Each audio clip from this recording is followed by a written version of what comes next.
नमस्कार दोस्तों, स्वागत है आपका साइंस जर्नी में। आजकल पिछले कुछ दशक से भारत के तमिलनाडु और श्रीलंका के बीच जुड़ाव को लेकर बहुत चर्चा है। अंतर्राष्ट्रीय मीडिया में इसे एडम्स ब्रिज तो वहीं भारत में इसे राम सेतु कहकर भारत की मैथोलॉजी रामायण में वर्णित पुल से जोड़कर देखा जा रहा है। दोस्तों, इस वीडियो को अंतिम तक देखें। इसमें हम इस रहस्य के एक एक परत को जानेंगे कि लोग कहाँ पे भ्रमित हो रहे हैं या भ्रमित किए जा रहे हैं, या फिर दुनिया का यह एक इकलौता अजूबा है। सबसे पहले तो सवाल यही उठता है कि राम सेतु है क्या और ये शब्द आया कहाँ से है, इतना बवाला क्यों। तो दोस्तों, इस कहानी को तो आप लोग जानते ही होंगे, क्योंकि भारत में जैसे ही विज्ञान की टेक्नोलॉजी आई, टीवी आते ही उसी विज्ञान के बारे में भले ही लोगों तक नहीं पहुंचाया गया कि ये विज्ञान क्या है और जिसके कारण ये टेक्नोलॉजी आ रही है, लेकिन रामायण महाभारत की कहानी घर घर में पहुँचा दी गई। शायद सरकार को और जो देश के बुद्धिजीवी हैं वो इस भ्रम में थे कि हमारे देशवासियों को वास्तव में चाहिए क्या, विज्ञान या ये रामायण और महाभारत। शायद वो इस भ्रम में थे कि लोगों को विज्ञान पढ़ के क्या होगा, उसके बारे में जानकर क्या होगा, रामायण और महाभारत जानना ज्यादा जरूरी है। फिर भी मैं एक सारांश आपको दे देता हूँ। दरअसल यह कहानी स्टार्ट होती है वाल्मीकि रामायण से, जो कि एक महाकाव्य है, और इस महाकाव्य में नायक अपनी पत्नी के अपहरणकर्ता से बदला लेने के लिए समुद्र किनारे पहुँचते हैं, जिसे कि वर्तमान में इंडिया के तमिलनाडु के पूर्वी क्षेत्र को बताया जाता है, और अपहरणकर्ता लंका में होता है, जिसे कि श्रीलंका बताया जा रहा है। कितना सही है कितना गलत है ये एक अलग बात है कहानी के अनुसार। लेकिन जैसे वो समुद्र के किनारे पहुंचते हैं, विशाल समुद्र को देखकर वो वहीं पे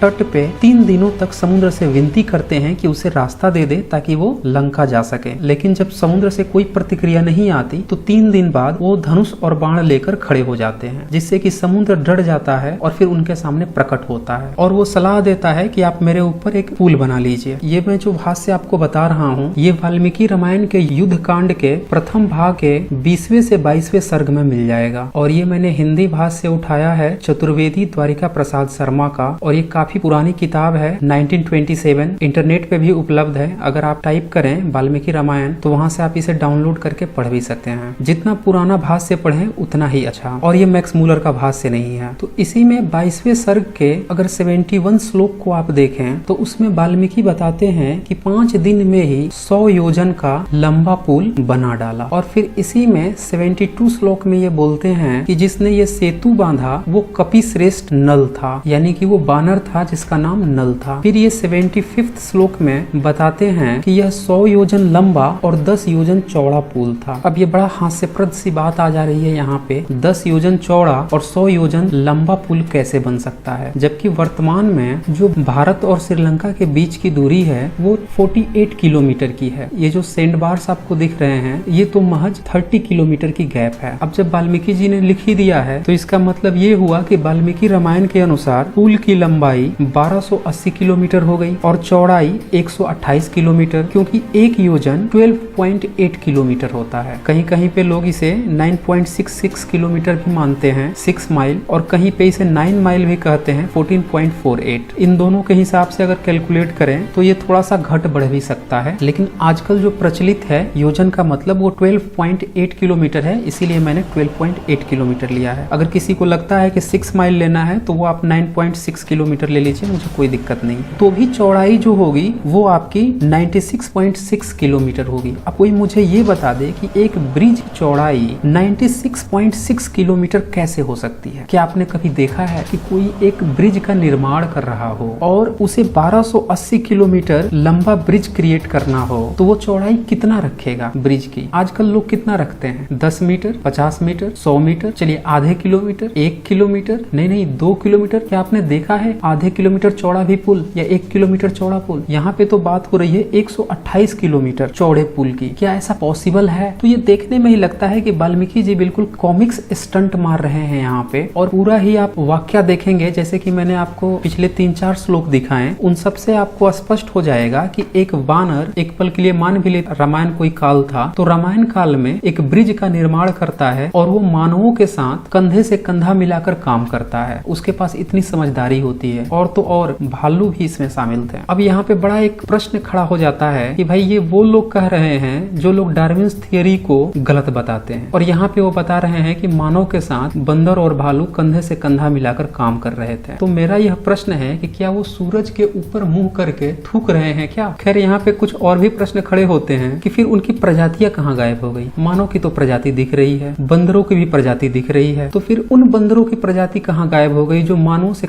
कंधा मिलाकर काम करते थे और उनकी भाषा समझते थे और उनके अनुसार काम करते थे, और भालू भी उनका साथ देते थे। यहाँ तक कि गिद्ध की भी प्रजाति दिखाई गई है, जटायु की, वो भी मानवों की भाषा समझता था और लड़ाई करता है। तो ये सारी प्रजातियां कहाँ गायब हो गई, ये बहुत बड़ा प्रश्न है। खैर ये माइथोलॉजी है, तो हम लोग यहाँ पे समय नहीं गवाएंगे, आगे मुद्दे पर आते हैं। जब से इतिहास ज्ञात है, जो कि पाठ्यक्रमों में पढ़ाया जा रहा है, जैसे सिंधु सभ्यता घाटी से लेकर बौद्धिक काल जो कि 11वीं सदी तक था, उसके बाद से विदेशी इन्वेडर्स सहित मुगल काल, फिर अंग्रेज काल, फिर देश भी आजाद हो गया, तब तक इस सेतु के बारे में कोई चर्चा नहीं थी। लेकिन जब से इंडियन गवर्नमेंट ने एक mega marine project Setu Sundaram ship channel project SSCP, जो कि भारत और श्रीलंका के बीच में है, जो कि 300 मीटर चौड़ा है और 12 मीटर गहरा, आप देख सकते हैं इस डायग्राम में, जो कि south eastern bay of Bengal से होते हुए भारत और श्रीलंका के बीच से यह 160 किलोमीटर लंबा प्रोजेक्ट प्रपोज्ड हुआ, तब से यह सेतु चर्चा में आ गया। फिर 1998 में जब अटल बिहारी वाजपेयी जी PM बने, तो उन्होंने इस प्रोजेक्ट को लॉन्च किया। बाद में 2005 में मनमोहन सिंह जी ने इसे इनॉग्रेट किया। इन सबके बीच में बवाला तब ज्यादा शुरू हो गया जब 2002 में नासा ने कुछ सैटेलाइट पिक्स जारी किए। दरअसल इस डायग्राम में आप देखिए, ये पल्क बे है, ये रामेश्वरम द्वीप है, और ये श्रीलंका का तलाई मन्नार है, और ये जो डॉटेड सैंडबार्स दिख रहे हैं, इन्हीं के कुछ सैटेलाइट पिक्स नासा ने जारी किए। उसके बाद कुछ धार्मिक गिरोहों ने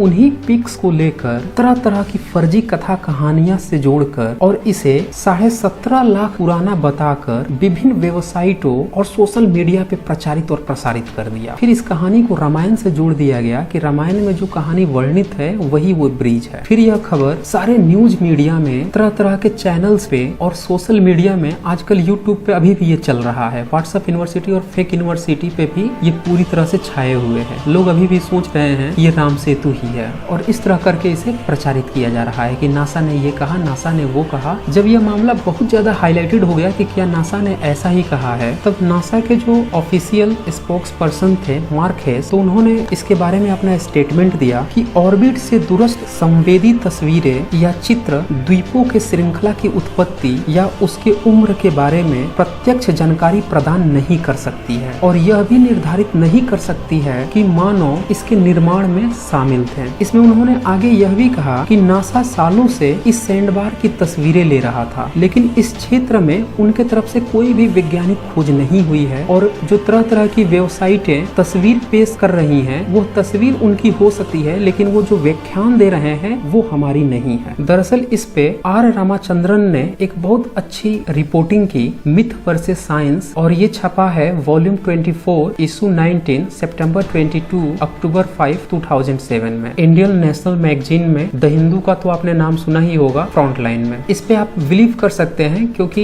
ये जो रिपोर्टिंग होती है ये इस मैगजीन की ऑफिशियल रिपोर्टिंग होती है, और इसमें पूरे ऑफिशियल रिपोर्ट के अनुसार डेटा दिए जाते हैं। इसके बाद और भी कई सारे मीडिया हाउस ने नासा से संपर्क किया, क्योंकि ये बहुत ही ज्यादा अफवाह इसके बारे में फैलाई जाने लगी कि नासा ने ये कहा है, नासा ने वो कहा है। उसमें लाइफ मिंट के संपादक मिंट ने भी मेल के थ्रू नासा से कांटेक्ट किया, जिसमें पब्लिक अफेयर्स ऑफिसर माइकल ब्राउक्स ने उनको मेल लिखा, जिसमें उन्होंने कहा, जाहिर तौर पे एडम्स ब्रिज की तस्वीर के बारे में जॉनसन स्पेस सेंटर में नासा के कर्मचारियों द्वारा प्रदान की गई प्रतिक्रिया, जो अंतरिक्ष यात्रियों द्वारा अंतरिक्ष से ली गई थी, की गलत व्याख्या की गई थी। नासा का कोई भी आधिकारिक बयान एडम ब्रिज पे नहीं है, नहीं दिया गया है, और न ही किसी तरह के आधिकारिक बयान की स्थिति में है। तो इससे आप समझ सकते हैं कि नासा ने पूरी तरह से डिनाइड कर दिया कि उसके नाम पे ये जो कार्बन डेटिंग और ये जो बताया जा रहा है कि यह मानव निर्मित पुल है, यह पूरी तरह से गलत है। लेकिन नासा ने 2002 में ही यह चित्र जारी की थी, जिसके बाद से यह बवाला मचा था। तो उस समय जो तत्कालीन union minister for coal and mines Uma Bharati थी, उन्होंने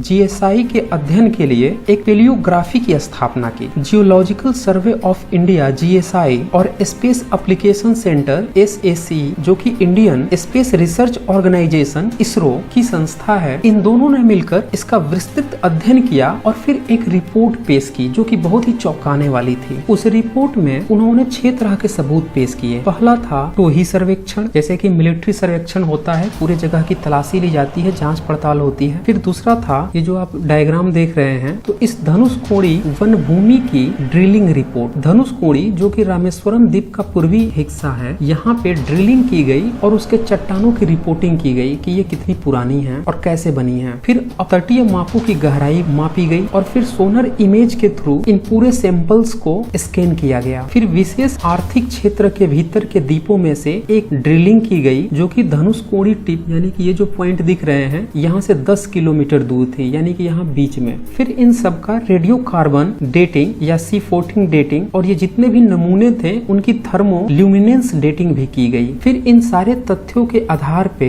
GSI ने अपना कंक्लूजन पेश किया। वह कंक्लूजन कुछ इस तरह से था कि जो धनुषकोडी टिप है और जो एडम्स ब्रिज जिसे कहा जा रहा है, ये इसमें किसी भी तरह के कोई मानव संरचनाओं के सबूत या संकेत नहीं मिले हैं। जी हाँ, ये रिपोर्ट है GSI की। और ये जो चट्टाने दिख रही हैं वो कोरल से बनी हैं। दरअसल कोरल और स्पंज दो ऐसे जानवर होते हैं जो बिल्कुल प्लांट्स की तरह होते हैं। वो हिलते दुलते नहीं, एक ही जगह पे स्थित होते हैं और एक के ऊपर एक विकसित होते चले जाते हैं। और यही कोरल कार्बन डेटिंग से पता चला कि ये 1.25 लाख पुरानी है, जिसे कि फर्जी न्यूज वाले 17.5 लाख बताकर और फिर रामायण को भी 17.5 लाख पुराना बता दिए थे। तो यहाँ से एक बात स्पष्ट हो गई कि जो 17.5 लाख पुराना बताया जा रहा है रामायण, वो पूरी तरह से गलत है, बल्कि रामेश्वरम की उत्पत्ति ही हुई है 1.25 लाख साल पहले। फिर जो भारतीय गवर्नमेंट के द्वारा पॉलियोग्राफिक स्टडी के लिए जो सेंटर एस्टेब्लिश किया गया था, पॉलियोग्राफिक का मतलब होता है एंशिएंट और हिस्टोरिकल स्टडी। तो इस स्टडी से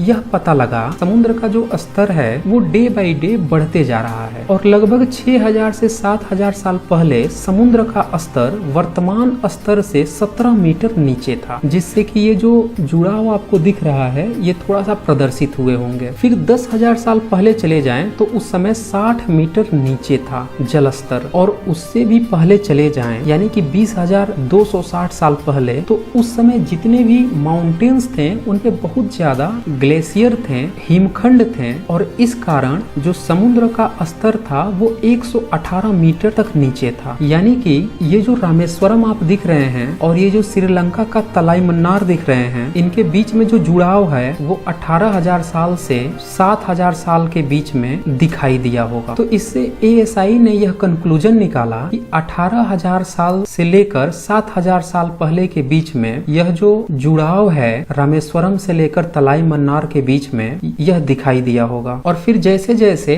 ग्लेशियर पिघलते गए, समुद्र का जल स्तर बढ़ने लगा, वैसे वैसे ये डूबते चला गया। फिर जो इसरो की सैक एजेंसी थी उसने कई सारे सैटेलाइट पिक्स लिए, जिसमें उसने भारतीय रिमोट सेंसिंग सैटेलाइट डेटा 2003 में उपयोग किया। फिर 18 अप्रैल 2002 में सैटेलाइट P4 से पिक ली। फिर 6 में 21 मार्च 2000 के IRS-1D के LISS थर्ड कैमरा डेटा का उपयोग करते हुए जो सैटेलाइट पिक्स ली गई थी, उनके माध्यम से जो कंक्लूजन दिया वो कुछ इस तरह से था कि एडम ब्रिज मानव निर्मित नहीं है, बल्कि यह 103 स्मॉल पैच रिफ का कॉम्बिनेशन है। और फिर उसने कंक्लूड किया कि भारत और श्रीलंका पहले जुड़े हुए थे, जो कि समय के अनुसार बदलते चले गए। फिर इस पे कई सारी याचिकाएं अदालत में गई, ये रिपोर्ट्स भी अदालत में गई। जब जिसकी सरकार आती है वो इसे सपोर्ट करती है, फिर हटाती है, और यही सारी चीजें चलते रहती हैं। लेकिन इस सर्वेक्षण की जो रिपोर्ट है उससे यह पूरी तरह से स्पष्ट हो गया कि भारत और श्रीलंका पहले भी जुड़े हुए थे, आज भी जुड़े हुए हैं। बस जल स्तर के ऊंचा उठने के कारण वो चीजें ढक गई हैं। और यह मानव निर्मित पुल नहीं है। इसकी अगर आप पूरी डिटेल्स देखना चाहते हैं तो myth and science by R रामाचंद्रम की रिपोर्ट देख लीजिए, जो कि मैंने आपको हवाला दिया है। उसमें पूरी डिटेल्स भी दी गई है कि कैसे कैसे इनका निर्माण हुआ है, एक एक प्रोसेस कैसे हुआ है। ऐसा नहीं है कि दुनिया में यह एक इकलौता केस है, इस तरह के बहुत सारे केसेस हैं। आप जापान को ही देख लीजिए, कहा जाता है कि वो